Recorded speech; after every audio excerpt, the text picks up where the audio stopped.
भारती के द्वारा आयोजित आज के इस समारोह में मंच पर उपस्थित विद्या भारती के अखिल भारतीय सह संघटक सम्मानित श्री त्रिमूर्ति जी,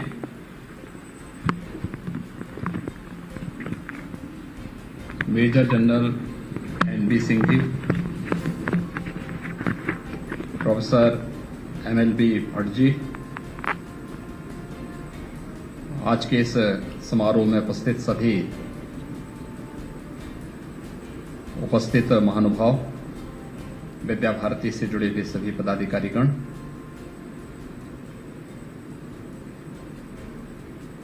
आजादी के अमृत महोत्सव वर्ष में देश की आजादी को अक्षुण्य बनाए रखने वाले वीर सेनानियों के शौर्य गाथा को लेकर के विद्या भारती के द्वारा जो अभियान प्रारंभ किया गया है, मैं इसके लिए विद्या भारती परिवार को हृदय से धन्यवाद देता हूं। इस पूरे अभियान की सराहना करता हूं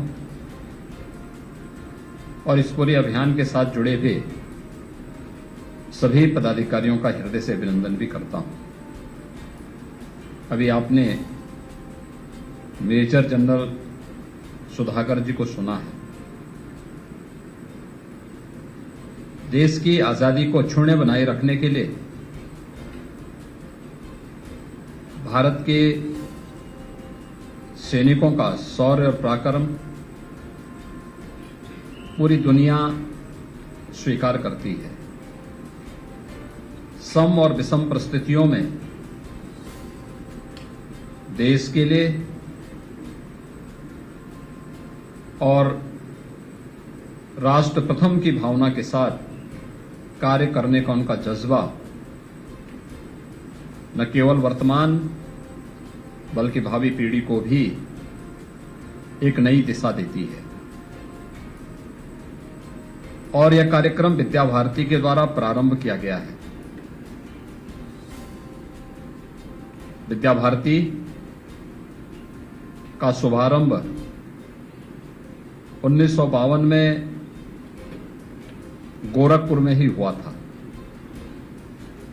सरस्वती शिशु मंदिर पक्की बाग से इसका शुभारंभ होता है और आज देश के अंदर ही नहीं बल्कि दुनिया के तमाम देशों में हजारों की संख्या में राष्ट्रीयता से ओतप्रोत संस्कारवान शिक्षा का केंद्र बिंदु बनकर के विद्या भारती और उससे जुड़ी हुई संस्थाएं देश के अंदर वर्तमान पीढ़ी को खड़ा करने का कार्य कर रही है। स्वाभाविक रूप से अमृत महोत्सव वर्ष में विद्या भारती इस अभियान के साथ जुड़ी हुई है कि हम आजादी के अपने अमर बलिदानियों को और आजाद भारत में देश की स्वाधीनता को अक्षुण्य बनाए रखने वाले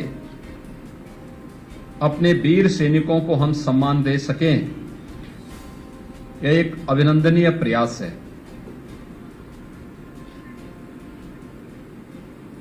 यह प्रत्येक नागरिक के मन में देश की आजादी के प्रति एक नया जज्बा भी पैदा करता है। भाइयों बहनों, यह हम सबका सौभाग्य है कि देश की आजादी के अमृत महोत्सव वर्ष के हम साक्षी बन रहे हैं। यह देश जब 15 अगस्त 2022 को अपनी आजादी के 75 वर्ष पूरा कर चुका होगा, हम आने वाली पीढ़ी को यह बताने की स्थिति में होंगे कि देश जब अपना आजादी का अमृत महोत्सव मना रहा था, उस समय क्या कार्यक्रम देश के अंदर हुए थे और क्या संकल्प पूरे देशवासियों ने लिया था। हम आभारी हैं प्रधानमंत्री मोदी जी के, जिन्होंने अमृत महोत्सव वर्ष को अमृत काल के रूप में पूरे देश को जोड़ने के एक नए संकल्प के साथ इसे आगे बढ़ाने का कार्य किया है। देश वही है, लेकिन नेतृत्व बदलने के साथ देश के लोगों के मन में, प्रत्येक नागरिक के मन में कैसा नया विश्वास जागृत होता है, आज इस देश के अंदर वह देखने को मिल रहा है। सरकारें कैसे संवेदनशील होकर के बिना भेदभाव के शासन की योजनाओं को समाज के प्रत्येक तबके तक पहुंचाने का कार्य करे, यह आज हम सबको देखने को मिल रहा है। कहने के लिए 1947 में देश स्वतंत्र जरूर हुआ था, लेकिन आजादी के जिन संकल्पों को लेकर के देश के महान स्वतंत्रता संग्राम सेनानियों ने अपने आप को बलिदान किया था, क्या स्वतंत्र भारत ने तत्काल रूप से आजादी के उन अमर बलिदानियों की भावनाओं के अनुरूप भारत को आगे बढ़ाने का कार्य किया था? क्या भारत के अंदर बिना भेदभाव के एक भारत श्रेष्ठ भारत की परिकल्पना को साकार करने के उस पवित्र अभियान के साथ क्या ईमानदारी के साथ आगे बढ़ा गया था? क्या ये सच नहीं कि आजादी के तत्काल बाद तुष्टीकरण की राजनीति ने इस देश को फिर से न केवल सांप्रदायिक विभाजन की ओर अग्रसर किया था, बल्कि जातिवाद, क्षेत्रवाद, भाषावाद, उग्रवाद, अलगाववाद, नक्सलवाद की चपेट में हम इस देश को लगातार आजादी के बाद से धकेलते गए और एक ऐसी भी स्थिति पैदा हो गई थी जब देश की सत्ता के खिलाफ आम जनमानस का आक्रोश सड़कों पर बोलता हुआ दिखाई दे रहा था। लेकिन परिवर्तन भी होता है और हर एक आविष्कार उस समय की आवश्यकता के अनुरूप भी जन्म ले लेती है। और मुझे लगता है कि इस देश ने प्रधानमंत्री मोदी जी के यशस्वी नेतृत्व को उसी एक रूप में लेकर के देखा है। आज जब देश के प्रत्येक नागरिक को बिना भेदभाव के शासन की योजनाओं के साथ जोड़ा है, अभी 30 मई को प्रधानमंत्री मोदी जी के देश के प्रधानमंत्री के रूप में 8 वर्ष का सफल कार्यकाल का एक भव्य आयोजन होगा। इन 8 वर्षों में आप देखेंगे कि कैसे 70 वर्षों तक ये देश कहां रेंगता रहा और इन 8 वर्षों में किन नई ऊंचाइयों को प्राप्त करता हुआ दिखाई दे रहा है। इन 8 वर्षों में हर एक नागरिक के घर में, हम हर एक गरीब के घर में शौचालय का निर्माण कर सके। 10 करोड़ ऐसे शौचालय उन गरीबों के घर में बनाने का कार्य हुआ। 3 करोड़ से अधिक गरीबों को एक आवास उपलब्ध हो जाए। 8 करोड़ परिवारों के घर में स्वस्थ ईंधन देने के लिए एलपीजी के निःशुल्क सिलेंडर उपलब्ध करवा दिए जाएं। 4 करोड़ घरों को जो आजादी के बाद से कभी भी जिन्होंने विद्युत क्या होती है, उसकी लाइट का एहसास क्या होता है, इसको नहीं देखा था, आजादी के 70 वर्षों के बाद उन्हें इस चीज का एहसास हो पाया। इस देश के अंदर सांप्रदायिक विभाजन की जड़ें कहां पर हैं, अलगाववाद, नक्सलवाद और अलगाववाद की जड़ें कहां पर हैं, इस पर प्रहार होना चाहिए। आजादी के बाद पहली बार प्रधानमंत्री मोदी जी के नेतृत्व में देश उस कार्यक्रमों को आगे बढ़ाने का कार्य कर रहा है। कश्मीर में धारा 370 को समाप्त करने का कार्य रहा हो, या फिर हमें अपने सांस्कृतिक मूल्यों की स्थापना के लिए भी लड़कर के काम करना है। प्रधानमंत्री मोदी जी ने जहां कश्मीर में धारा 370 को समाप्त करने में किसी भी प्रकार का कोई संकोच नहीं किया। अगर देश की आवश्यकता है और देश से उग्रवाद सदैव के लिए समाप्त होना है, तो कश्मीर में धारा 370 सदैव के लिए समाप्त होनी ही चाहिए। एक दृढ़ संकल्प प्रधानमंत्री मोदी जी के अंदर जहां देखने को मिला, वहीं देश की आस्था का सम्मान भी होना चाहिए। अयोध्या में भगवान राम के भव्य मंदिर के निर्माण का कार्यक्रम भी आज देश सफलतापूर्वक आगे बढ़ाने का कार्य कर रहा है। जो लोग कहते थे ये कार्य करेंगे तो दंगा हो जाएगा, सांप्रदायिक विभाजन हो जाएगा। हम अभिनंदन करेंगे उन सभी पक्षों का जिन्होंने अयोध्या में राम मंदिर के मुद्दे को सांप्रदायिक सौहार्द के रूप में, राष्ट्रीय एकात्मता के रूप में लिया और सभी पक्षों ने न्यायालय के फैसले का सम्मान किया, क्योंकि वह सच था और उस सच्चाई को सभी पक्षों ने जाति, मत, मजहब से ऊपर उठ करके एक भारत श्रेष्ठ भारत की परिकल्पना को साकार करने के इस अभियान के रूप में लिया है। और यही तो भारत की सबसे बड़ी ताकत है। जब भारत 135 करोड़ की आबादी का भारत बोलता है, उसकी अपनी एक ताकत दुनिया के सामने एक नई धमक के रूप में आती है। जब भारत विभाजित होकर के बोलता है, जाति, मत, मजहब, क्षेत्र, भाषा और तमाम अन्य वादों में विभाजित होता है, तो अखंडित आवाज हमारी आवाज को दबाने का कार्य करता है। और इसलिए एक स्वर से पूरे भारत को बोलने की आवश्यकता है। और आजादी का अमृतकाल एक भारत श्रेष्ठ भारत की उसी परिकल्पनाओं को साकार करने के लिए प्रधानमंत्री मोदी जी के नेतृत्व में चलाए जाने वाले अभियान का हिस्सा है। आपने देखा होगा कि अनेक चुनौतियों से जूझते हुए अभी विगत 2 वर्षों से इस सदी की सबसे बड़ी महामारी का सामना पूरा देश कर रहा है, पूरी दुनिया कर रही है। और मुझे लगता है कि अकेले भारत का नेतृत्व ऐसा है, प्रधानमंत्री मोदी जी के नेतृत्व में, जिन्होंने कोरोना कालखंड में पहले दिन से लेकर के लगातार अब तक पूरे देश को निरंतर मार्गदर्शन कर रहे हैं, नेतृत्व दे रहे हैं और विपरीत परिस्थितियों में सामने खड़े होकर के परिणाम की चिंता किए बगैर जनता के साथ उनके सुख दुख में सहभागी बनने का कार्य भी कर रहे हैं। पहली बार हुआ है, ये देश आजाद 1947 में हुआ, लेकिन पहली बार हुआ किसी महामारी का 9 महीने के अंदर वैक्सीन बनकर के तैयार हो गया। नहीं तो दुनिया के अंदर जब वैक्सीन समाप्त हो जाता था, बीमारी समाप्त हो जाती थी, तब भारत के अंदर वैक्सीन पहुंचता था। किसी महामारी के अंदर बीमारी से कम, लेकिन बीमारी के बाद जो उसका साइड इफेक्ट होता था उसके रूप में ज्यादा मौतें होती थी। यानी महामारी के बाद भूखमरी से ज्यादा मौतें होती थी। देश के अंदर 80 करोड़ लोगों को 2 वर्षों तक निःशुल्क खाद्यान्न उपलब्ध करवाना इस सरकार की संवेदनशीलता का ही उत्कृष्ट उदाहरण है। हर व्यक्ति को फ्री में वैक्सीन देना है। 200 करोड़ वैक्सीन की डोजेस देश को उपलब्ध करा देना। इस भारत सरकार की, प्रधानमंत्री मोदी जी की देश के नागरिकों के प्रति बिना भेदभाव के वैक्सीन देने में कोई जाति, मत, मजहब, क्षेत्र, भाषा नहीं देखा गया। सबको वैक्सीन, फ्री में वैक्सीन, फ्री टेस्ट, फ्री उपचार, फ्री में राशन, फ्री में वैक्सीन। और उस कालखंड में भी यह देखने को मिला, कोरोना के कारण सभी क्षेत्र प्रभावित हुए थे। क्या अर्थव्यवस्था का क्षेत्र हो, क्या शिक्षा का क्षेत्र हो, क्या स्वास्थ्य का क्षेत्र हो, स्वास्थ्य कर्मियों ने बहुत अच्छा काम किया। अपनी जान को जोखिम में डाल करके दूसरों की जान को बचाना है।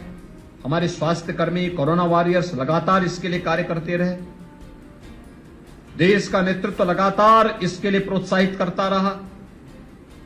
परिणाम हम सबके सामने है कि भारत ने दुनिया के अंदर बेहतरीन परिणाम दिए।